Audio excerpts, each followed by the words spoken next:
इन 559 दिनों में यहाँ तो हमने किसी लीडर को आने नहीं दिया, क्योंकि ये नॉन पॉलिटिकल मंच है। और हम इसलिए नहीं आने देते किसी लीडर को क्योंकि हम सियासत नहीं चाहते। जितने भी लीडर, जितनी भी पार्टियां रही हैं, सभी सत्ता के हिस्सेदार रहे हैं, सभी कैबिनेट मिनिस्टर रहे हैं। किसी ने हमारा कुछ नहीं किया, इसलिए यहाँ पे आना सबके लिए बैन है। लेकिन इस दौरान भाजपा के नेताओं की तरफ से बहुत सारे आश्वासन मिले, चाहे वो प्रदेश अध्यक्ष रविंदर रैना जी हों। जब हमने बीजेपी कार्यालय का घेराव किया था, जब हमने वहां ताली बजाई, तब वहां पे श्यामलाल शर्मा जी और रविंदर रैना जी आए थे और उन्होंने कमिटमेंट की थी कि हम इस मसले को लेकर के दिल्ली तक जाएंगे, एक कमेटी बनाएंगे और दिल्ली तक इस मसले को लेके जाएंगे। उसके बाद एक कमेटी बनी 5 मेंबर की, जिसमें श्यामलाल शर्मा जी को चेयरमैन बनाया गया। उसमें पूर्व मंत्री शक्तिराज परिहार जी जो मेंबर थे, उसमें श्यामलाल चौधरी जो मिनिस्टर रहे थे वो भी मेंबर थे, मनकोटिया जी उसमें मेंबर थे, अभिनव शर्मा जी उसमें मेंबर थे। और वो कमेटी भी लगभग 1.5 साल से कहीं गायब होगी, उसका भी कोई अता पता नहीं। लगभग 1.5 साल हो गया उसको कॉन्स्टिट्यूट हुए। मुझे ये समझ नहीं आई कि आज जब ये जनता से वोट मांगते हैं तो किस मुंह से जनता से वोट मांगते हैं। जब 3 पूर्व मंत्री उस कमेटी में थे और अपनी सरकार होते हुए, अपना प्रधानमंत्री होते हुए, अपना गृह मंत्री होते हुए, अपना एलजी होते हुए, अपना फाइनेंस मिनिस्टर होते हुए, अपना राष्ट्रपति उपराष्ट्रपति होते हुए वो कमेटी डेली वेजर को इंसाफ नहीं दिला पाई, तो वो इन फ्यूचर जम्मू के लोगों को कहां से इंसाफ दिला पाएगी। ये खुद जम्मू की जनता को सोचना पड़ेगा कि आखिर इन लोगों की वैल्यू दिल्ली के सामने है क्या। रवि जी, सवाल ये है कि वो जो कमेटी बनाई गई थी, क्या वो आप लोगों का सर्वे करने के लिए बनाई गई थी या फिर आप लोगों को इंसाफ दिलवाने के लिए बनाई गई? दरअसल वो क्रेडिट लेने के लिए बनाई गई थी कि डेली वेजर को, अगर डेली वेजर की एजिटेशन चल रही है, इनका शायद कुछ हो जाएगा, तो बीजेपी को उसका क्रेडिट लेना था। तो हम कहते हैं भाई आप क्रेडिट लो, हम नहीं मना करते। अगर आप नहीं भी क्रेडिट लोगे तब भी आपको मिलेगा, लेकिन मिलेगा तब जब आप कुछ करोगे। जब आप कुछ करना ही नहीं चाहते तो क्रेडिट किस चीज का मिलेगा। आपको क्रेडिट जरूर मिलेगा, लेकिन वो मिलेगा जो 17 महीने की वेजेस पेंडिंग है, वो आपके दौरान पेंडिंग हुई है।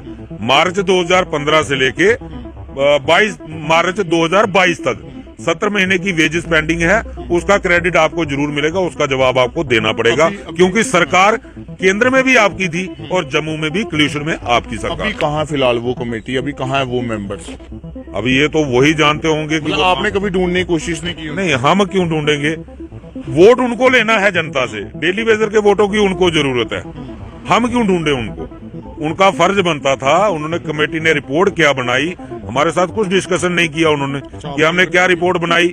हम एलजी के पास गए, उन्होंने क्या बोला, जहां तक मुझे जानकारी है, मुझे लगता है कि एलजी साहब ने उस कमेटी को मिलने का टाइम भी नहीं दिया आज तक। क्योंकि अगर उनको टाइम दिया होता तो कमेटी का फोटो जरूर आता मीडिया में एलजी साहब के साथ। वो ना कमेटी एलजी साहब के पास पहुंची। हाँ, इतना हमें इन्फॉर्मेशन मिली थी कि वो दिल्ली जरूर गए थे, कमेटी दिल्ली गई थी अमित शाह जी के पास, वहां से भी फटकार पड़ी है उनको। क्योंकि इन्हीं के ही कुछ लोग ऐसे हैं, भाजपा के ही, जिन्होंने पहले दिल्ली में ये मिसगाइड किया हुआ है कि ये एनसी के लोग हैं, ये कांग्रेस के लोग हैं, ये पीडीपी के लोग हैं। इनको ये भी पता नहीं कि जब कोई डिपार्टमेंट के अंदर एम्प्लॉय बन जाता है, वो किसी पॉलिटिकल पार्टी का नहीं रहता, वो जो सत्ता में सरकार होती है वो उसका एम्प्लॉय हो जाता है। इनको इस चीज की जानकारी नहीं है। तो आपको क्या लगता है कि अगर आज किसी को, अगर रेगुलेशन पॉलिसी दी जाती है, अगर आज किसी को नौकरी दी जाती है, तो क्या वो पार्टी देकर दी जाती है कि अगर ये भाजपा का है तो उसको जो है वो नौकरी दी जाएगी, अगर ये नेशनल कॉन्फ्रेंस या कांग्रेस या किसी अन्य पार्टी से है तो इसे कोई मतलब नौकरी जो है वो नहीं दी जाएगी? बिल्कुल ऐसा ही होता है और इसका प्रूफ है SRO 520। 578 लोगों को रेगुलराइज किया गया 2017 से लेके 2018 जून तक। और जून में जब बीजेपी की सरकार टूट गई, कल्यूशन टूट गया, उसके बाद SRO 520 को बंद कर दिया गया। मैं इनको पूछना चाहता हूं कि जो 578 लोग आपने SRO 520 के तहत रेगुलराइज किए हैं, वो किसके रिश्तेदार थे? उनको क्यों, अगर डेली वेजेस सारे ही बैकडोर थे, तो उनको किस कानून के तहत आपने रेगुलराइज किया? उनको, वो क्या आपके रिश्तेदार लगते थे? क्योंकि डॉक्टर निर्मल सिंह जी के पास हाउसिंग डिपार्टमेंट था और उस हाउसिंग डिपार्टमेंट में 67 लोगों को रेगुलराइज किया गया, वो क्या इनके रिश्तेदार लगते थे? अगर ये खुद कहते हैं कि डेली वेजर बैकडोर है, इनके ही बड़े बड़े नेता कहते हैं, तो तो फिर वो कौन थे, उनको किस कानून के तहत रेगुलराइज किया गया, ये सारे सवाल इनसे पूछे जाएंगे। इलेक्शन आने दो, इनको इन सारी चीजों का जवाब देना। अभी आपको उम्मीदें हैं क्योंकि नया साल चढ़ा, 2024 चढ़ा हुआ है, और 2024 में तो अब इलेक्शन ऑफ कमीशन ने भी ये बात कह दी है कि चुनाव होंगे, और रविंदर रैना जी ने स्पष्ट कहा था कि चुनावों से पहले रेगुलेशन पॉलिसी मिलेगी। तो क्या लगता है मिल सकती है 2024 में कि नहीं? पहली बात तो ये है कि चुनाव नहीं होंगे, चाहे सुप्रीम कोर्ट ने कहा, जिसने मर्जी कहा। मैं कह रहा हूं आपके चैनल के माध्यम से कि नहीं होंगे चुनाव असेंबली के। जम्मू में चुनाव नहीं होंगे 2026 तक, कोई उम्मीद नहीं चुनावों की। आप भी यहीं पे हो, मैं भी यहीं पे हो, आप देखते रहिए, किसी ना किसी बहाने से चुनावों को कैंसिल करवा दिया जाएगा, किसी ना किसी बहाने से। रही बात इनके रविंदर रैना जी के ये कहने की कि चुनावों से पहले कर देंगे, भाई 10 साल से सुन रहे हैं, लगातार 10 साल से आपकी सरकार है, आखिर कब?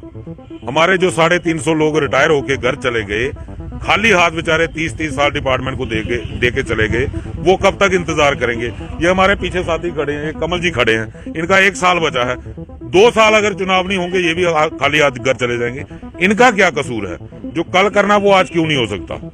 आखिर अभी परसों तो हाई लेवल की एक मीटिंग जो है वो दिल्ली में बुलाई गई थी। हालांकि उपराज्यपाल मनोज सिन्हा हो, चाहे तमाम जितने भी डेलीगेट्स हों जम्मू कश्मीर के, वो सभी दिल्ली में पहुंचे थे। जिसके बाद वहां पर जब पुंछ राजौरी का मुद्दा रखा गया तो उसके बाद ये भी कहा गया कि 2024 में जो चुनाव है लोकसभा के, वो जम्मू कश्मीर में होने ही होने हैं। क्या लगता है नहीं हो सकते वो चुनाव? नहीं, लोकसभा के चुनाव हो जाएंगे, लोकसभा के हो जाएंगे, लेकिन असेंबली के चुनाव जम्मू में नहीं होने वाले हैं।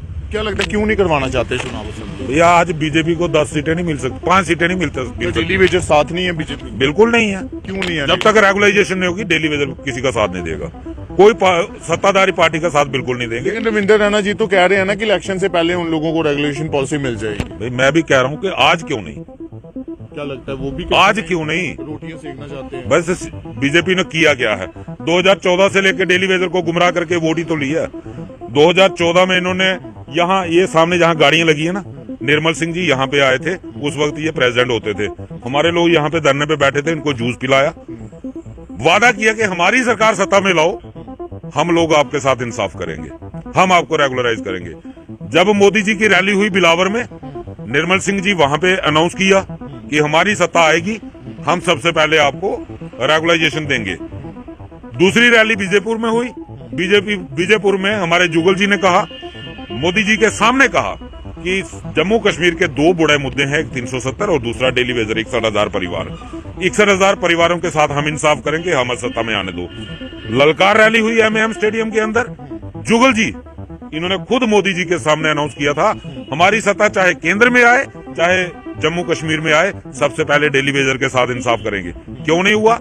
जब 2019 का इलेक्शन आया तो इन्होंने एसआरओ 520 का जिक्र किया, हमने 520 लागू कर दिया है, हमने सोचा ठीक है 520 लागू हो गया, कल हमारा भी नंबर आ जाएगा।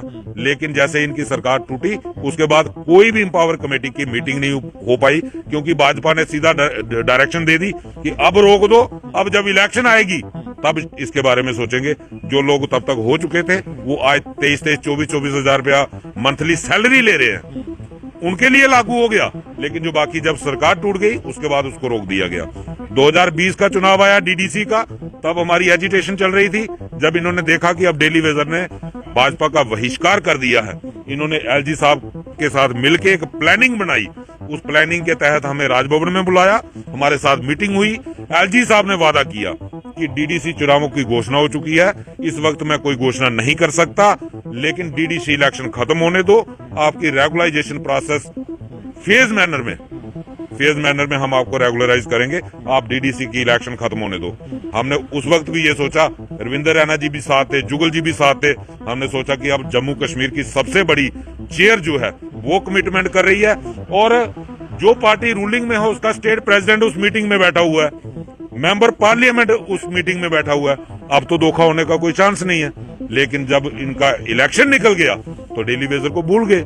अब डेली वेजर अब उस झांसे में आने वाला नहीं है, पहले रेगुलाइजेशन होगी उसके बाद बाकी सारे बात। जुगल किशोर जी से मिले कभी आप? उनसे की कभी आपने बात? डॉक्टर जितेंद्र सिंह जी से कभी बात? डॉक्टर जितेंद्र सिंह जी तो डेली वेजरों से मिलते नहीं, पहली बात है उनको एलर्जी है डेली वेजर से, वो कभी नहीं मिलेंगे, ना मिले पहले ना मिलेंगे। रही जुगल जी की बात, जुगल जी की बात सुनता कोई नहीं, बड़ी बार मिल भी चुके हैं और वो बेचारे 4 बार पार्लियामेंट में मुद्दा उठा भी चुके हैं। और रूलिंग पार्टी का एक एमपी 4 बार मुद्दा रख रहा है पार्लियामेंट सेशन में, चलते सेशन में, क्वेश्चन आवर में मुद्दा रख रहा है सदन पे, और उसके ऊपर कोई प्रोसीडिंग ना निकले, उसके ऊपर कोई कार्रवाई ना हो, तो मुझे लगता है उसको रिजाइन कर देना चाहिए उस पार्टी से। एक जीता हुआ एमपी, अगर रूलिंग पार्टी का इतनी वैल्यू है उसकी, तो मुझे नहीं लगता कि अगर उनको थोड़ा सा भी अंदर उनका जमीर जिंदा है तो उस पार्टी में रहना चाहिए। मैं होता तो तुरंत रिजाइन कर देता। यहाँ पर जो पहले चीफ सेक्रेटरी थे उन्होंने साफ तौर पर ये कहा, अरुण कुमार मेहता जी ने, कि यहाँ पर बैकडोर एंट्रीज जो हैं वो जरूर हुई हैं, लेकिन अभी जो है वो जम्मू कश्मीर के चीफ सेक्रेटरी आए हैं अटल डुल्लू जी। क्या लगता है उनसे कोई उम्मीदें हैं आप लोगों को या नहीं? हाँ बिल्कुल, एक उम्मीद हम अटल डुल्लू जी से जरूर कर सकते हैं कि एक तो वो सन ऑफ साहिल है, सारी हकीकत जानते हैं। दूसरा, उनके फादर साहब जो थे वो हमारे चीफ इंजीनियर रह चुके हैं। डुल्लू जी का जो समझोगे कि लाइजन जो है पीएचई डिपार्टमेंट के साथ पुराना है, सारी सिचुएशन सच्चाई जानते हैं कि कहां बैकडोर है कहां नहीं है। दूसरा, एक हमारा इशू बना था वारा बोचर का, जो लगभग 3 साल चला था। उसमें भी बहुत सारी हरासमेंट डेली वेजर की गई थी अरुण मेहता जी की तरफ से। तो जब अटल डुल्लू जी हमारे फाइनेंस कमिश्नर बने तो हम उनके साथ मिले 29 नवंबर 2021 को। तो उन्होंने हमें 8 दिन का टाइम दिया था कि 8 दिन के अंदर मैं इस मसले का सोल्यूशन निकाल दूंगा, और ठीक 8 दिन के 8वें दिन उन्होंने उस मसले को सॉल्व करके उसकी लेटर निकाल दी थी। उनका जो पुराना काम करने का तरीका है उस पर हम उम्मीद जरूर रखते हैं कि वो कुछ ना कुछ हमारे लिए बेटर करेंगे। रही अरुण मेहता जी की बात, तो अरुण मेहता जी ने सबको ही बैकडोर कहा है, क्योंकि वो शायद मुझे लगता है पहले खुद ही बैकडोर थे, इसलिए उनको एलर्जी थी एम्प्लॉइज के साथ, चाहे वो कोई जूनियर इंजीनियर था चाहे कोई भी था। उन्होंने सबको बैकडोर, 2.5 लाख बैकडोर, और खुद 3 साल चीफ सेक्रेटरी रह के चले गए। अगर आपको पता था कि बैकडोर है तो आपके अंदर इतनी कैपेबिलिटी नहीं थी कि आप उनको कार्रवाई कर सकते।